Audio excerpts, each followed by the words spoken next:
Hey everyone, Whitney here. Welcome back to my channel, Whitney ERD. I am about 4 months postpartum now, and boy has it been a roller coaster, both emotionally and physically. If you guys saw my video on breastfeeding, then you know the struggles that I've had with that. I got mastitis twice and have had plug ducts more times than I can count, but I'm not here to complain. There have been many wonderful things as well, and despite all of the challenges that I've had, I've made it through, and along the way I've learned a lot of tips and tricks that have gotten me through some of these more challenging times and really helped me stay healthy both physically, emotionally, and mentally. So today I want to share my top tips for nutrition and fitness for postpartum. My first tip is walking daily. So even if it's just 5 to 10 minutes, getting outside, getting some fresh air, getting your blood pumping can do wonders for you, not just for you physically, but also for your mental headspace. I know in the first week or two when I was home with Caleb, I was going a little bit stir crazy, and getting out for a daily walk was just so calming, and it was just what I needed to start feeling a little bit better. Now that he's a little bit older, I'll put him in the baby carrier and we'll go for longer walks with our dog, Mr. Chow. And it's a great way to get in some exercise when I can't get away for the day and go do a full studio workout on my own. I've even come up with a few baby carrier workouts. So those are workouts that you can do with your baby strapped right onto you. And I share some of those on Instagram. So check them out if you're interested, if you need a way to work out when you can't get away. Number 2, always keep healthy snacks on hand. I talked about this in my breastfeeding video, but basically when you are a new mom, you just don't have any time to yourself. So you don't really have time to get in the kitchen and be making food, or sometimes you're just stuck on the couch literally all day. I mean, I must have watched so many Netflix series when I was just sitting there in front of the TV. So you want to have healthy snacks that are really easy for you to access. I love these veggie pops from Made in Nature. They're organic. They're made pretty much just with vegetables, legumes, and some nuts, seeds, and spices. They are so tasty, and they're a really good balanced snack. So they've got like 7 or 8 grams of protein, complex carbs from your vegetables, and some healthy unsaturated fats. So they really help you stay fueled throughout the day when you are running around doing a million things. This is the sour cream and onion flavor. Oh my gosh, it is addictive, but addictive in a good way. Number 3, stay hydrated. Breastfeeding moms need 13 cups of water a day. You can actually meet your needs with other beverages too. It doesn't just have to be water. Even coffee and tea count. Surprising, right? So I actually have a video on hydration myths if you're interested in learning more. I like to constantly keep my water bottle on me. This one is really good because the cap, it stays attached when you unscrew it. So I'll leave a link to this one below, but that's really important because I can't keep track of anything these days. My brain is so scattered, so you don't lose your lid that way. Number 4, sleep. Now, I'm not going to try to tell you to sleep when the baby sleeps. I think that's probably the most annoying advice that you've ever gotten, because when the baby's sleeping, you're trying to do things like brushing your teeth or getting some laundry done or just trying to eat some food so you don't die.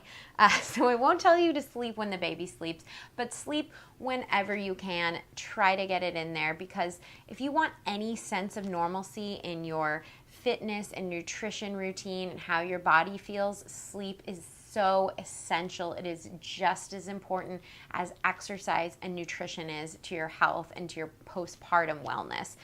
It can affect your hunger hormones, it affects your appetite, so it's really important that you get sleep whenever you can. If you can't sleep when the baby sleeps, try to get someone, your husband, a sibling, anyone who's around to come watch the baby for a little bit so that you can sleep. I'll tell you, the sleep deprivation struggle is real. I am with you. Up until just a couple weeks ago, Caleb was still waking up 3 to 4 times a night, so I was not one of those moms who was blessed with a baby who sleeps through the night right when he comes home from the hospital. I have struggled with this a lot, but the second you can get a little bit more sleep, things get exponentially better. And if one of the reasons that you can't nap during the day is because you're too alert, consider cutting back on caffeine. So that's obviously something that's going to keep you awake. And I know how much we all need our caffeine after being up all night, but that's one thing that you might want to consider. Also, getting a sleep mask and getting some earplugs, getting some light canceling shades in your bedroom. So setting yourself up for success that way. I even use a sound machine just like my baby does to really ensure that I'm getting the best sleep possible. Number 5, having healthy meals and healthy meal ideas on hand at all times. Postpartum, your brain is so fried that after a long day of tending to a baby, the last thing that you want to or can do is think about whipping up some elaborate meal. Something I do is I keep a list on my refrigerator of my top 10 easy 20-minute meals. So these are things that have very few ingredients and that I always have the ingredients for in my fridge or in the pantry. And then it's kind of a no-brainer. I look at the list, I pick a dinner, and then I make it quickly in 10, 20 minutes max. My list includes things like bean quesadillas, veggie pasta, veggie burgers, TLT sandwiches, and hummus wraps.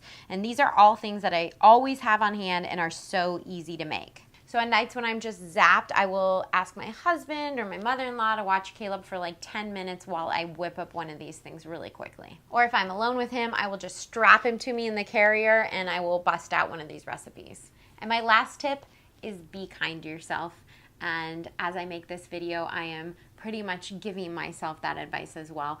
I know how easy it is to get down on yourself about all of the things that you think you should be doing or you shouldn't be doing, that you just don't have the time or the energy to complete. Being a new mom is so hard, and what makes it even harder is when we are beating ourselves up about all these things that we're supposed to be doing. Take a second to stop and give yourself a break. You are doing an awesome job. You birthed a human. I mean, that alone is huge. We have to acknowledge that it took us 9 months to grow this baby. It's going to take equally long, if not longer, to get back to a place where you start feeling like yourself again, physically, emotionally, mentally. So give yourself a break. Be kind to yourself. Know that it is normal to not feel normal. One thing that can be helpful is to make a list. This can be either physically or mentally of all the things that you did accomplish for the day. Did you keep a tiny human alive? Check. Did you change more diapers than you can even remember? Check. Did you get pooped on or peed on or spit up on and not pull your hair out?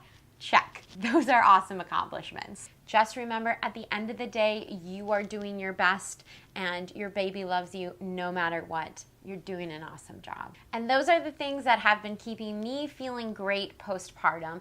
I hope you'll find this information useful. If you guys have any other tips for new moms, please share them in the comments below. And if you like this video, please give it a thumbs up and subscribe to my channel for more mommy advice, evidence-based nutrition information, and healthy recipes. I'm Whitney. Thank you so much for watching.